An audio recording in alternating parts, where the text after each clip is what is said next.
ஆனால் ஒரு ஆண் திருமணத்துக்கு முன்னாடி எப்படி தெரியுமா இருக்கும்? வேலை பார்த்துக்கிட்டு இருப்பார். கொஞ்சம் கடுமையான வார்த்தை ஓனர் கிட்ட இருந்து வந்துருச்சுன்னு அதை பொறுத்து கொள்ளுகின்ற மனநிலை ஆணுக்கு கிடையாது. உலகத்தில் யதார்த்தமே அப்படித்தான்.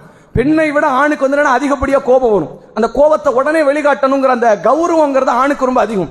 அதனால என்ன ஒரு வேலையும் நிலைக்க மாட்டார். இந்த வேலை பார்க்கக்கூடிய நபர்களை பாத்தீங்கன்னா, ஏன் அங்க போகல, அவன் பேச்சு சரியில்லை, நம்மள திட்டுறான், அவன்கிட்ட வேலை பார்ப்ப, நான் வந்துட்டேன், இங்க ஏன் போகல, இவன் சரியில்லை, சரியா சம்பளம் கொடுக்கல, எதையாவது ஒரு காரணத்தை சொல்லி விலகக்கூடியவர்கள்.